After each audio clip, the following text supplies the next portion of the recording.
Hi, David. Hey, Lara. I've been following your suggestion, which has totally worked out. Rather than trying to action on 14 projects at one time, which I used to try to do, Yep. and feeling like I go so slowly in life, I'm just doing one project and realizing, oh, I go really quickly when I just do one thing. And so better to have a serial monogamy suits me better. Yeah, exactly.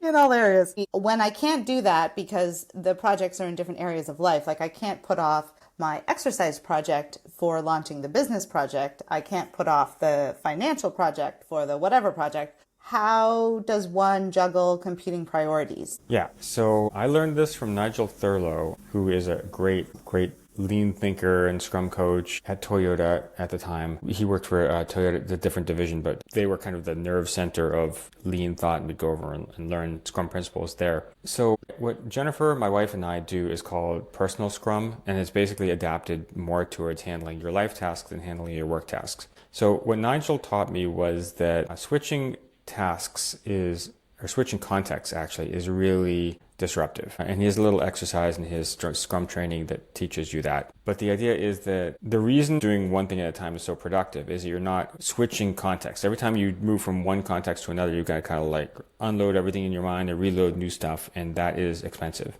Can you tell me what context means? So, for instance, when we're finished this, I'm going to go swimming. Yeah. But while I'm swimming, I'm going to be thinking about editing. And so when I come back, I'll completely switch context again and I'll edit. But I think my brain stays in the same context all day long. But my body needs So to change. yeah, that's a little different. Actually, I learned that in physics school of all places. They were like, that's like you need to give your unconscious work to work on while your body is doing stuff. Like one of the techniques they taught us was that you'd like load up a difficult problem, you'd read all about it, immerse yourself in it, then stop thinking about it, and just go off and do some physical activity like rock climbing or taking a walk or something like that. Your unconscious keeps working on it, and the conscious part that would get in the way of the unconscious working on it is distracted by having to deal with swimming. Oh, is that why that works? Yeah, that's why that works. Oh, the number of times I've been weeding and going like, that's the answer to life, the universe, Yeah. and everything. Okay, Yeah, so cool. that's a super useful technique, by the way, if you guys don't know that. Like, just take a difficult problem and load it up and then go do something completely different. But what Nigel is talking about is shifting the context in the sense of the thing you're consciously having to balance. So you can do a conscious thing and have an unconscious thing running in the background, but that's pretty much it. You can't do like So two what I'm conscious talking things at the about same is time. not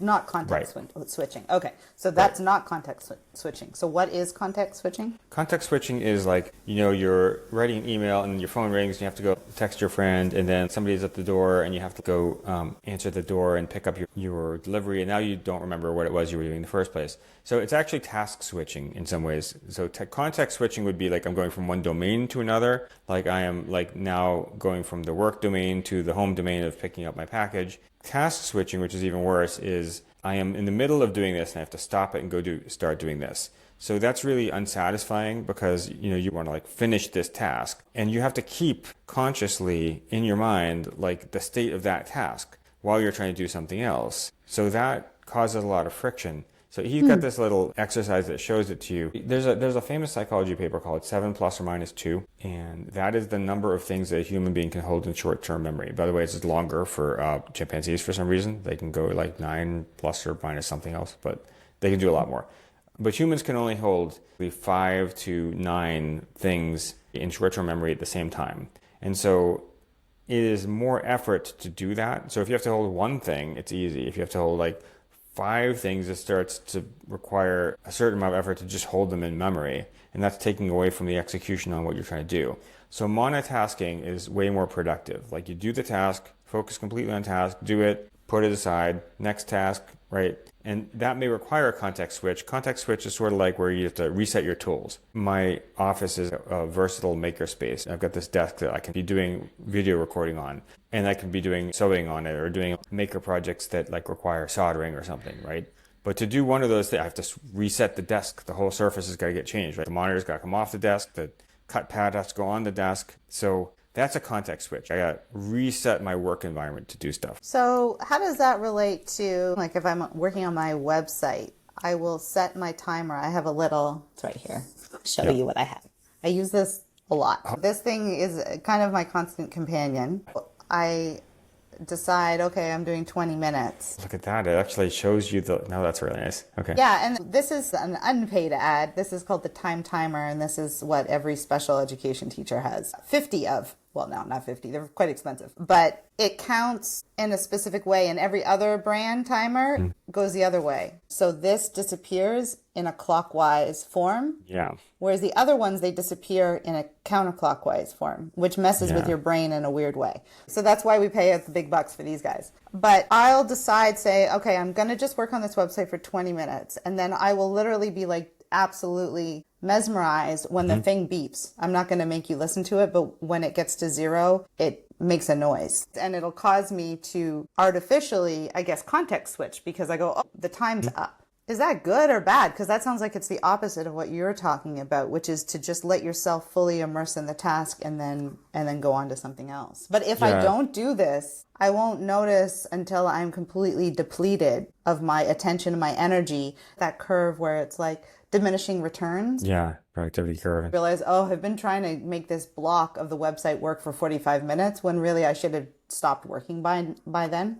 Yeah, so that's called timeboxing in Agile, and it's a great tool. It means that you basically say, I'm going to do the best job that I can do in this limited amount of time. And so that's fine. The idea is that that's when the task stops. What you don't want to do is say the task takes 40 minutes and you interrupt yourself at 10 minutes and then again, give yourself another 10 minutes, then give yourself another 10 minutes and give yourself another 10 minutes. Just do the task all the way to completion. But the time box is the opposite of that. It's like, no, don't overdo the task. Okay, and I think we're talking about two different types of tasks because there's no real endpoint to the website. I can't sit down and say, I'm going to do this until the website's done. So I have to artificially set time boxes because it's a task that I can't actually go start to finish. So you're talking about tasks that actually could go beginning to end. Like if I clean the bathroom, I'm not time boxing. I'm just going, I'm cleaning the bathroom. And when it's done, then I'm gonna go and do something else. Right. Part of the theory of work is that task is supposed to be something that you can start and work on and complete,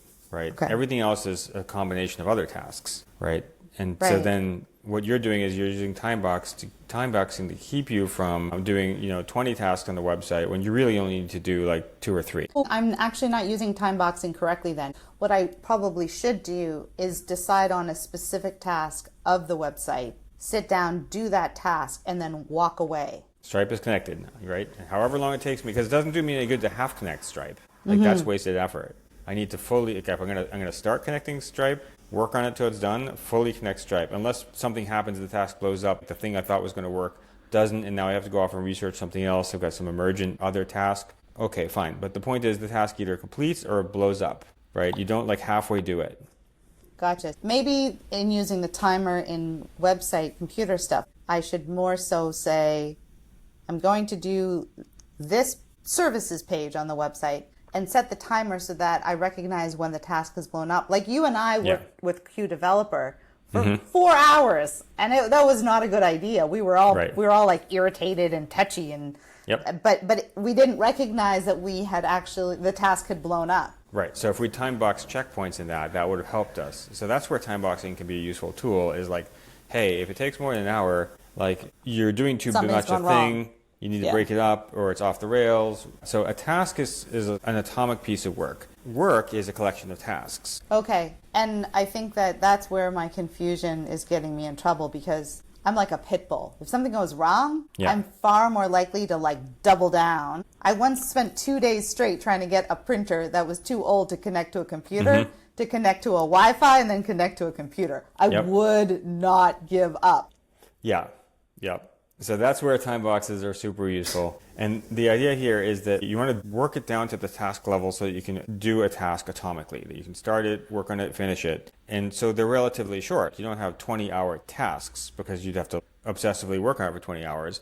You break it down more. If it's too big, you need to break it down more so that you're like, okay, I have 20 hours of work to do on the website, but it's divided into these 12 tasks. Now the next question is what order do they need to be done in, which is most important? They only can have a certain amount of attention. And so I've got to prioritize and say, well, the most important thing of the website is these 2 tasks, right? I have to have the Stripe button. I have to have the email button set up. Those two I need before launch. And so to do that, you have to ask yourself what's really necessary. And that's where beginning with the end in mind and following the user journey are really helpful, because you can say, well, what happens if the email me button is not available? Can I live without that? And maybe the answer is yes, in which case I'll put it off. Or maybe the answer is no, in which case it's just got to go in there and something else has to go out to allow me to do that. Okay, once again, you've made me realize that I have all these skills in a different domain. I can just transfer them, because like the garden project is a great example. So I have time baskets. I wake up, I make a little coffee, I go outside and I look at the garden.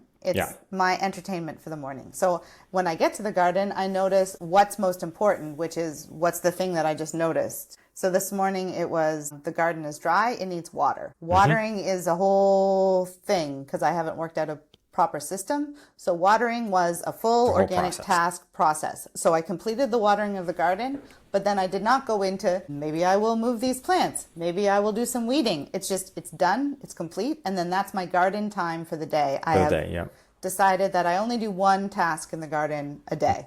Perfect. So this is really good. And if you were going to do two tasks, you'd need some way of enforcing that it was only two, either counting two or putting a time box on it or something and saying either I finish the task or I throw it back and say, well, this is wasted. But it's inefficient to discard tasks, right? You want to, once you start a task, you want to finish it. So one's a great number. And now that answers my initial question, which is how do I manage competing priorities in different areas of life? Because I only ever do one task in the garden because I can't afford to spend all day in the garden. I did do that at the beginning of the garden and it was not a good idea. So I do one task in the garden a day. I do one work session a day. So I do one LM research thing a day. I do one swim a day. So that's my exercise. I do one like cleaning the house, domestic duty a day. So I can just add launching the business as I do one launching the business task a day. Yes, or maybe it needs more, right? But then you can... But one per, I guess I'm thinking more like the garden is a very delineated time bubble. And so is swimming. Swimming is a very delineated time bubble. And so is Y work. I know what I'm doing when I'm doing those, and I don't context switch in that. I'm very much absorbed in the garden. I'm very much absorbed in Claude. I'm very much absorbed at the, in swimming. So I think I just need to make a little anchored. Lara's absorbed in her business. And I think I do need to make it a bubble, even if it needs more, because the week to launch is an artificial deadline. The only reason I made that deadline is that I realized that I need to make a little bubble where I'm absorbed in prioritizing the business during that time. That makes sense. And artificial constraints are helpful because they force prioritization. And prioritization is essential in getting important work done because there's an infinite number of things you could do. People talk about when you start a startup, what's the most important thing? Is it getting your business cards or is it calling your first customer? And that's actually not really obvious because you think, well, I might need business cards. I want people to remember our conversations and stuff like that. So people get paralyzed over all of these possible different things you could do. So you need some way of breaking that. And the way you break it is prioritization. And prioritization is driven by time. Like I have this much time. Okay, now given that, there's all the possible user journeys. These other ones are just too elaborate. I can't really do them. Which user journeys can I actually reach in a week? Well, which is the most important? And now we're into a good sorting cycle where we can say, okay, the most important thing is that somebody who has found my website through a Google search knows how to contact me or book some time or something. Right. And I guess in my brain, prioritization and deadlines were fused, but that's not actually how the garden works, which is working great. I don't have a deadline for anything. The garden is prioritized every morning at a specific time of day. Swimming is prioritized every day at a different time of day. I don't switch them up. It's always after lunch I go swimming, before breakfast I go to the garden. Work is usually mid-afternoon. So I actually have for a completely unstructured person, I actually have quite a consistent structure going on, but it's not time boxed. It's more like the passage of the sun across the sky boxed. Yes. So this makes sense. So this is where we need to kind of develop personal Scrum versus standard work Scrum. And the reason for that is at work, there's really only one thing you should be doing. If you're doing 10 things at work, you have too many jobs. You should be doing one job.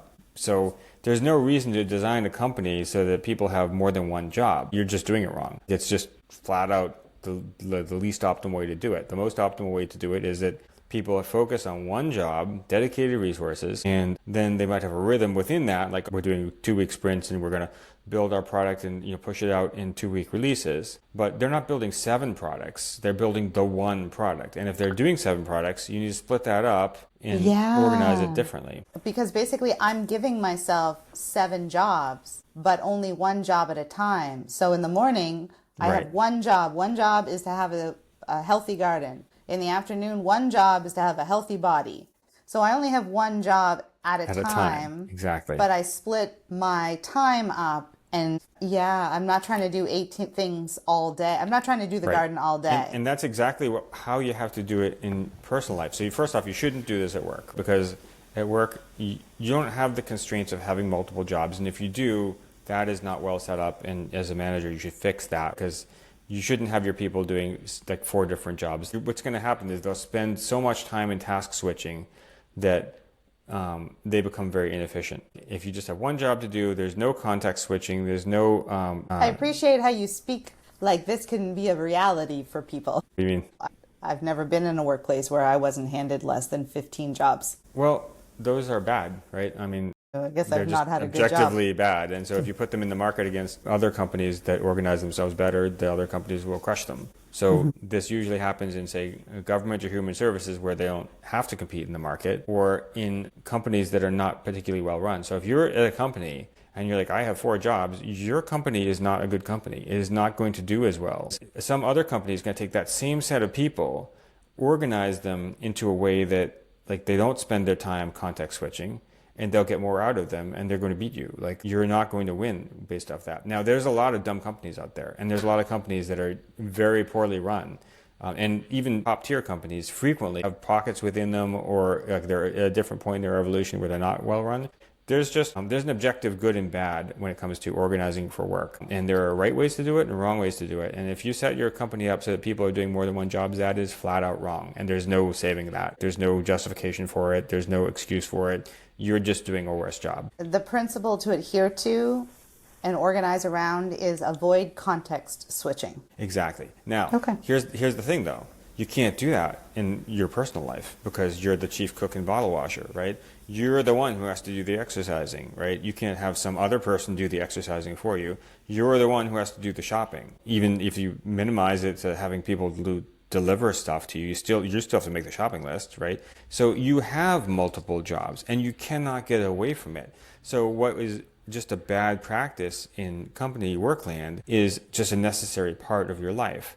And so what you've come up with is the right solution, which is that I'm going to set these different domains up as independently as possible based on time. Like on Tuesdays, we do this. Like I go shopping on Tuesdays. While I'm shopping, I'm not doing any other job. My only job is to go shopping, but it needs dedicated time. And I don't want to break tasks in the middle. So I don't want to be like immediately before going shopping, I'm cleaning the bathroom and I've got fixed time boundaries so that I'm in the middle of sponging off the mirror and the timer has gone off. I have to drop the sponge, take off my rubber gloves, run out to the car, go shopping, come back, and the bathroom is in disorder. You want to be able to cleanly complete stuff, but you need to separate them by time. And so that's why you're following the path of the sun. That's good. Okay, that is really helpful. So if I have more than one project on the go, which I always do, it needs its own time of day. Yeah, this is the other thing. You've got long-running projects in your life, and you've got multiple of them, whereas opposed to at work, you really should have like one long-running project. In life, you can't do that, so you need to be able to take them out, work on them, right? Pack them back up and put them away, and then do the next domain, switch into the next domain. This is really helpful. I just need to set myself work hours before I actually get into any sort of launch checklist situation. Yeah, I mean, time boxing is useful if you think you need to check on not committing too much time to something, right? That's why I want to do it, because I'm actually worried about working too much, coming from a long line of workaholics, than I am working too little. Yeah. I actually have like the opposite of... But the thing about time boxing is you have to give the task in as much time as it needs, but not more, if that makes sense. So for example, if it takes you an hour to clean the bathroom, you can't clean the bathroom in 40-minute increments. That's very inefficient. You need an hour. That's the minimum amount of time it takes. If you're doing it correctly and efficiently, However, if you give yourself, let's say, 10 hours to write an article versus giving yourself 2 hours to write an article, you're trying to use the 80-20 rule there of saying, I must, within this bounded period of time, do the best job I can on writing this article. I still need to come out with something at the end, but all of the wandering around the middle time has to get compressed because I can't have 10 hours. Just got to do it in 2 hours, and I'm going to start with that premise or recognize, if it's gone 2 hours and you don't have an article, something went wrong. Yeah. That task has failed. It's got to get packaged up and put to the side and maybe redone in some different way. Like maybe that has to go into the retrospective of why wasn't I able to write this article right? Figure out what's wrong with it, break it up into new tasks, and then do those. I think that I was getting really stressed with my Scrum list and not wanting to do it, partially because I would put these tasks and then they would become gospel. But then there would be ones that I just always avoided. So I would go and be like, I don't want to do any of those. And I would just pick something else I wanted to. But eventually it would just be a bunch of stuff that I didn't want to do. Usually that was near the end of the week. So I've implemented a new part of Scrum where I don't force myself to do those tasks, but they then get reassigned to what's wrong with this task that I don't want to do it. Because I'm not a lazy person. It either means that my priorities have changed. Usually it means I'm not willing to do them, period. No, that's perfect. There's something wrong with this task, and so you should stick it in the pile that needs investigation during the retrospective. There's something wrong. I'm not going to take the time right now to figure out what's wrong with it, but there is something wrong with it. I'm going to put a little red X on it, stick it off to the side, and then during retrospective, we'll pick it up and be like, what is wrong with this? And if the answer is, I don't really want to do it, like, okay, this entire goal is not what I want to achieve, X that out, take it off the roadmap. That makes sense. I also just very recently came to the conclusion that there are 3 types of tasks, and then I've been confusing them. So there is ongoing tasks that never have an end. An example would be cleaning the kitchen. But I'm always trying to get the kitchen back to baseline.